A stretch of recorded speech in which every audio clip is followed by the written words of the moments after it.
One person was lynched by a mob and another person was brutally hacked to death in the coastal city of Mangaluru, fueling tensions and pushing the communally sensitive region on the edge. With police now covering every inch of the district, the region resembles a fortress. And they claim that they are in place to avoid the situation from further flaring up, as pro-Hindu groups and leaders of the BJP have called it the continuation of attacks on Hindus under Congress rule. Hello and welcome to The Print. I'm Sharan Puvarna, and today I report from the coastal city of Mangaluru, where tensions run high after the killings. A few days ago, a Kerala-based man was lynched by a mob, allegedly without provocation. The accused in the case alleged that Ashraf, a Kerala-based resident, had chanted in favor of Pakistan during an ongoing local cricket match, and then the mob attacked him. The police and locals have refuted this claim, and 21 people have been arrested in this case so far. But on Thursday, 33-year-old Suhas Shetty, a rowdy-sheeter with close ties to pro-Hindu organizations, was brutally hacked to death. On 1st May evening around 8:30, 8:40, one person, his name is Suhas Shetty. He was going along with his friends in one Innova car. He was a rowdy-sheeter of Mangaluru City Commissionerate, and when he was going and passing through the Kinnipadu area, suddenly one Bolero pickup vehicle came and attacked.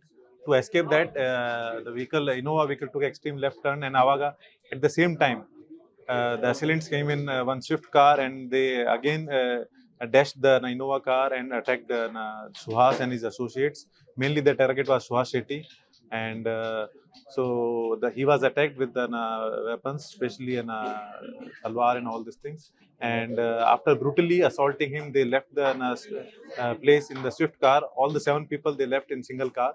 And after that, immediately victim was shifted to AJ hospital. There, doctors tried to save him, but he succumbed to injuries there.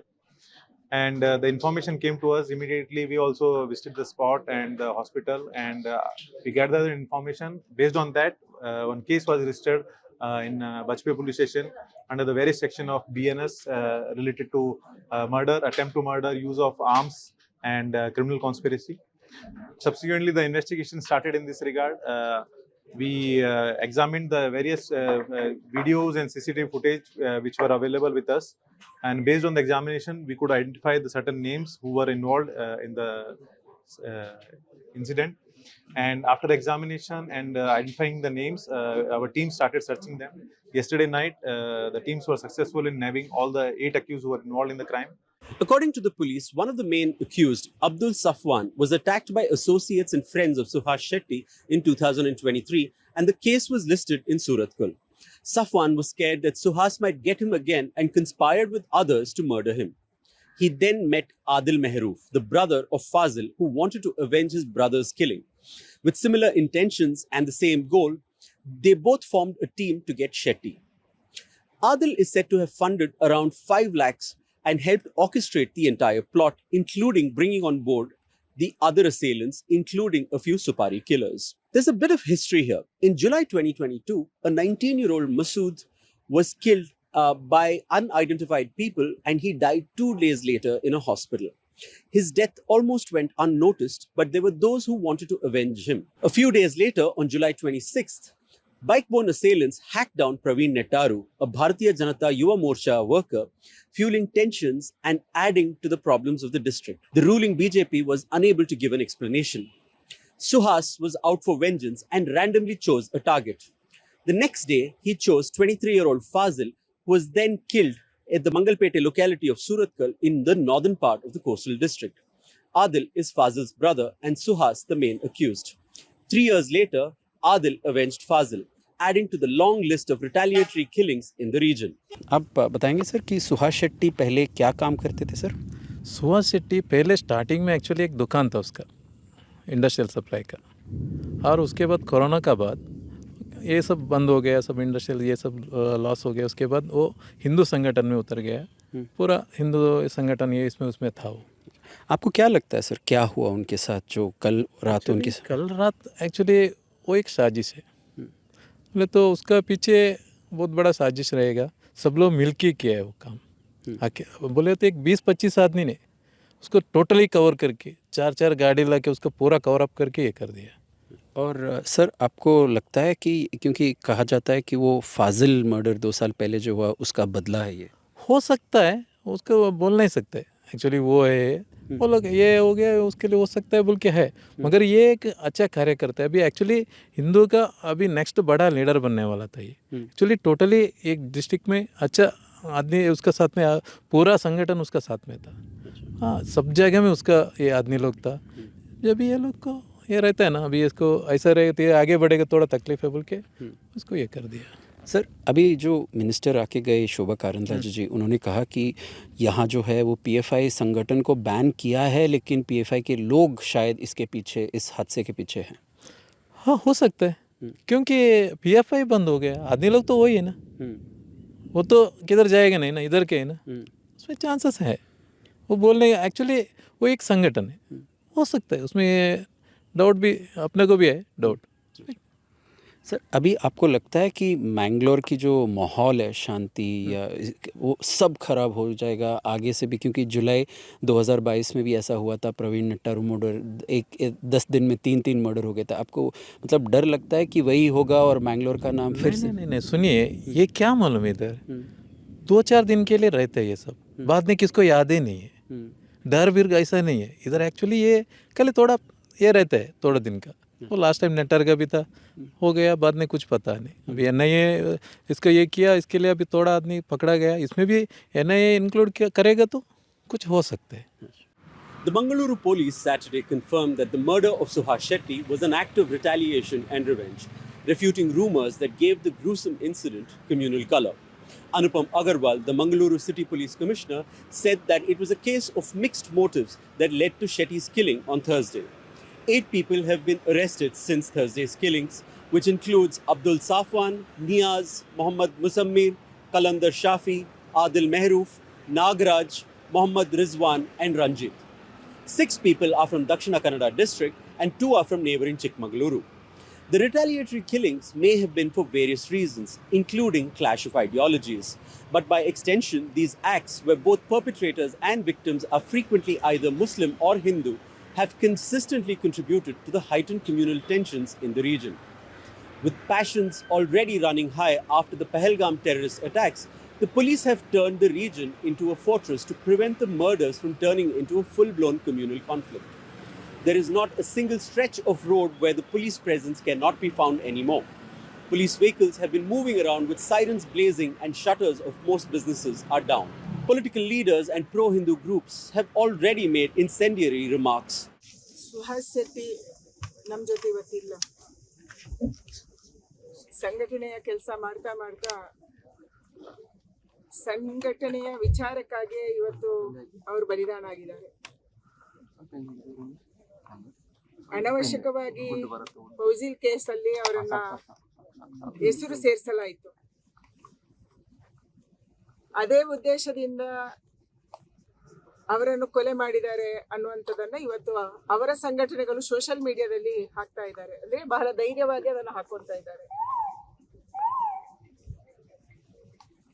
ಎಲ್ಲಿ ಕೂಡ ಸಾಬೀತಾಗಿಲ್ಲ ಅವರು ಯಾವುದೇ ಒಂದು ಬೇರೆಯವರ ಕೊಲೆಯಲ್ಲಿ involve ಆಗಿದ್ದಾರೆ ಅನ್ನುವಂಥದ್ದು ಸಾಬೀತಾಗಿಲ್ಲ. ಇವತ್ತು ಕೇಸುಗಳಲ್ಲಿ ಬೇರೆ ಬೇರೆಯವರನ್ನ ಸೇರಿಸುವಂಥದ್ದು, ನಮ್ಮ ಸಂಘಟನೆಗೆ ತೊಂದರೆ ಕೊಡುವಂಥದ್ದನ್ನ ನಿರಂತರವಾಗಿ ಸರ್ಕಾರ ಮಾಡ್ತಾ ಬಂದಿದೆ. ಮುಖ್ಯವಾಗಿ ಈ ಭಾಗಕ್ಕೆ ವರ್ಗಾವಣೆ ಆಗ್ತಾ ಇರುವ ಅಂತ ಪೊಲೀಸರು ಮಾಡ್ತಾ ಇದ್ದಾರೆ. ಯಾರು ಸಂಘಟನೆಯಲ್ಲಿ, ನಮ್ಮ ಸಂಘಟನೆಯಲ್ಲಿ ಆಕ್ಟಿವ್ ಇದ್ದಾರೆ, ಅವರನ್ನ ಹೆಸರು ಸೇರಿಸುವುದು ಒಂದು ಕಾಯಮಾಗಿ ಇಲ್ಲಿ ಬೆಳ್ಕೊಂಡು ಬಂದಿದೆ. ಅವರಿಗೆ ಹೆದರಿಸುವುದಕ್ಕಾಗಿ, ಅವರನ್ನು ದೂರ ಮಾಡೋದಕ್ಕಾಗಿ, ಸಂಘಟನೆಯಿಂದ ದೂರ ಇಡುವುದಕ್ಕಾಗಿ ಇವತ್ತು ನಿರಂತರವಾಗಿ ಇಂಥ ಷಡ್ಯಂತ್ರವನ್ನ ಇಲ್ಲಿರುವಂತ ಕೆಲವರು ಮಾಡ್ತಾ ಇದ್ದಾರೆ. ಇದಕ್ಕೆ ಇವತ್ತು ಸುಹಾಸ್ ಶೆಟ್ಟಿ ಕೂಡ ಬಲಿಯಾಗಿದ್ದಾರೆ. ಕರ್ನಾಟಕ ರಾಜ್ಯದಲ್ಲಿ ಕಳೆದ 1 ವರ್ಷದಲ್ಲಿ ಪೊಲೀಸ್ ಸ್ಟೇಷನ್ ಮೇಲೆನೆ ದಾಳಿ ಮಾಡಿ ಪೊಲೀಸರಿಗೆ ಹೊಡೆದ್ರೆ ಕೂಡ ಸರ್ಕಾರ ಮಾತಾಡ್ತಿಲ್ಲ, ಅವರ ಮೇಲೆ ಕೇಸ್ ಮಾಡ್ತಾ ಇಲ್ಲ. ಹಿಂದೆ 2013ರಲ್ಲಿ ಸಿದ್ದರಾಮಯ್ಯನವರ ಸರ್ಕಾರ ಪಾಪ್ಯುಲರ್ ಫ್ರಂಟ್ ಆಫ್ ಇಂಡಿಯಾದ ಅವತ್ತಿದ್ದಂತ ಸಂಘಟನೆಯ ಎಲ್ಲ ಕೇಸ್ಗಳನ್ನು ವಾಪಸ್ ತಗೊಂತು, ಎಲ್ಲ ಅಪರಾಧಿಗಳನ್ನ ರಸ್ತೆಗೆ ಬಿಡ್ತು. ಇದರಿಂದಾಗಿ ಸುಮಾರು 20-23 ಕಾರ್ಯಕರ್ತರು ನಾವು ಕಳ್ಕೊಂಡ್ವಿ ಅವರನ್ನ. ಅಷ್ಟೊಂದು ಓಪನ್ ಜಾಗದಲ್ಲಿ, ನಡು ರಸ್ತೆಯಲ್ಲಿ ಅಷ್ಟೊಂದು ಜನ ಓಡಾಡ್ತಾ ಇರುವಂತ ಸಂದರ್ಭದಲ್ಲಿ 2-3 ವೆಹಿಕಲ್ ಅಲ್ಲಿ ಬರ್ತಾರೆ, ಇವರ ಕಾರನ್ನು ತಡೀತಾರೆ, ಇವರ ಕಾರಿನ ಬಾಗಿಲುಗಳಿಗೆ ಅಡ್ಡವಾಗಿ ನಿಲ್ತಾರೆ ಮತ್ತು ಹೊಡಿತಾರೆ, ಆಕ್ಸಿಡೆಂಟ್ ಮಾಡಿಸ್ತಾರೆ ಮತ್ತು ಸುಹಾಸ್ ಶೆಟ್ಟಿಯನ್ನ ಅಟ್ಟಾಡಿಸ್ಕೊಂಡು ಹೊಡಿತಾರೆ. ಅದು ಹೊಡಿಯುವಂತ ರೀತಿ ಇಷ್ಟು ಅಮಾನವೀಯ, ಎಷ್ಟು ಬ್ರೂಟಲ್ ಆಗಿದೆ ಅಂತಂದ್ರೆ, ಯಾವುದನ್ನ ನಾವು ಮಾಧ್ಯಮದಲ್ಲಿ ಸಿರಿಯಾದಲ್ಲಿ ಮಾಡ್ತಿದ್ರು ಅಂತ ನೋಡಿದ್ವಿ, ಅದನ್ನೇ ಇವತ್ತು ನಮ್ಮ ಸುಹಾಸ್ ಶೆಟ್ಟಿ ಅವರಿಗೆ ಮಾಡಿದ್ದಾರೆ. ಸರ್, ಇವತ್ತು ಸುಹಾಸ್ ಶೆಟ್ಟಿ ಅವರ ಇದು ಏನು ಬರ್ಬರ ಕೊಲೆ ಆಗಿದೆ, ಅದಕ್ಕೆ ನೀವೇನು ಹೇಳ್ತೀರಾ? ಇವತ್ತು ಒಬ್ಬ ಹಿಂದೂ ಹೋರಾಟಗಾರ, ಗೋರಕ್ಷಕ, ಅದಕ್ಕಿಂತ ಹೆಚ್ಚಾಗಿ ಒಬ್ಬ ಸೈನಿಕನ ನಾವು ಕಳ್ಕೊಂಡಿದ್ದೀವಿ ಅಂತ ಹೇಳ್ತೀವಿ. ಬಾರ್ಡ್ರಲ್ಲಿ ಏನು ನಮ್ಮ ಸೈನಿಕರು ಪಾಕಿಸ್ತಾನ ಮೇಲೆ ವಿರುದ್ಧ ಹೋರಾಟ ಮಾಡ್ತಾರೋ ಅದೇ ಥರ ನಮ್ಮ ಭಾರತದ ಒಳಗಡೆ ನಮ್ಮ ಸುಭಾಷ್ ಶೆಟ್ಟಿಯವರು ಕೂಡ ಒಂದು ಹೋರಾಟ ಕೂಡ ಮಾಡ್ತಾಯಿದ್ರು. ಯಾರು ಮಾಡಿದ್ದಾರೆ ಅಂತ ನಿಮಗೆ ಶಂಕೆ ಇದೆ? ಈಗ ಇದರಲ್ಲಿ ನೀವೀಗ ವಿಡಿಯೋದಲ್ಲಿ ನೀವು ನೋಡ್ತಾ ಇರ್ಬೋದು, ಬುರ್ಕಾದಾರಿ ಏನು ಒಂದು ಸಮುದಾಯದವರು ಕೂಡ ಇದಕ್ಕೆ ನೇರವಾಗಿ ಹೊಣೆ ಆಗ್ತಾ ಇದ್ದಾರೆ. ಒಂದು ಬುರ್ಕಾದಾರಿ ಅವರು ಎಸ್ಕೇಪ್ ಮಾಡಿಕೊಂಡು ಒಂದು ಬುರ್ಕಾ ಹಾಕ್ಕೊಂಡು ಒಂದು ಗಾಡಿನ ಕಳಿಸುವಂಥ ಕೆಲಸ ಮಾಡ್ತಾ ಇದ್ದೀರಾ. ಈಗ ವಿಡಿಯೋ ಪ್ರತಿಯೊಬ್ಬರು ಮಾಧ್ಯಮದವರು ನೋಡ್ತಾ ಇದ್ದೀರಾ, ಪ್ರತಿಯೊಬ್ಬರು ವಿಡಿಯೋ ಚಿತ್ರೀಕರಣ ಮಾಡಿದ್ದೀರಾ, ನೋಡ್ತಲೇ ಇದ್ದೀರಾ. ಅಂದರೆ ಒಬ್ಬ ಇವ್ರನ್ನ ಎಸ್ಕೇಪ್ ಮಾಡುವಂಥ ಕೆಲಸ ಮಾಡ್ತಾ ಇದ್ದಾರೆ. ಅಂದರೆ ಇದನ್ನು ಕೂಡಲೇ ನಾವು ಖಂಡಿಸ್ಬೇಕು. ಅವರು ಸುಭಾಷ್ ಶೆಟ್ಟಿಗೆ ನಾವು ಆತ್ಮಕ್ಕೆ ಶಾಂತಿ ಸಿಗಬೇಕು ಅಂತಂದರೆ ಇದು ಪ್ರತೀಕಾರ ನಾವು ತಗೋತೀವಿ. ಯಾಕೆ ಅಂದರೆ ಇದನ್ನು ಸುಮ್ಮನೆ ಹೇಳೋದಲ್ಲ, ಇದನ್ನ ಇಲ್ಲಿಗೆ ಬಿಡೋದು ಅಂತಲ್ಲ. ಹಿಂದೂಗಳನ್ನ ಒಂದು ತಲೆ ತಗೊಂಡ್ರೆ ಅದಕ್ಕೆ 2 ಪಟ್ಟು ನಾವು ತಗೊಳ್ಳೇಬೇಕು ಅಂತ ಇಲ್ಲಿವರೆಗೂ ನಾವು ಕೈ ಕಟ್ಟಿ ಕೂತಿದ್ದೆ ಅನ್ನೋ ಒಂದು ನಮ್ಮ ದುರ್ವಿಧಿ ಅಂತ ಹೇಳ್ತೀವಿ. ಇಲ್ಲಿವರೆಗೂ ನಾವು ಕೈ ಕಟ್ಟಿ ಕೂತಿರೋದೇ ಒಂದು ದುರ್ವಿಧಿ. Now the Congress-ruled Karnataka government has announced the forming of an anti-communal force on the lines of an anti-Naxal force that will monitor and prevent such incidents in the future, as well as monitor every provocative speech and other statements made in the state, especially in the 2 communally sensitive districts of Dakshina Kannada and Udupi. Looking at the situation in Mangaluru and Udupi, now we have decided, the government has decided to constitute an anti-communal force on the lines of the anti-Naxal force. This will come into effect as early as possible, probably a week or 2. And we will empower them to act independently, of course, with the coordination of the local police commissionerate and also the district police in both the districts.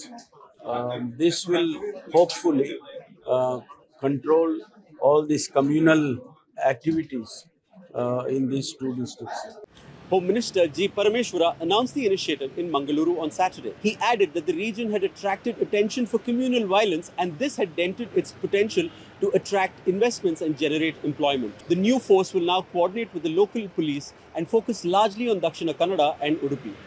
Parameshwara even said that the soon-to-be-formed force will also look at speeches made in the past, including those by elected representatives. The recent accusations traded between the Congress and the BJP regarding the fanning of emotions highlight a concerning situation in the district and region. Unfortunately, it's the local population that bears the brunt of such tensions. Bunds like the one experienced on Friday significantly disrupted their lives, impacting both their livelihoods and sense of peace. The primary desire of people is for lasting peace. However, there's a prevailing uncertainty about this becoming a reality, especially given the continued exploitation of the recent tragic events by politicians and other entities. Thank you for watching.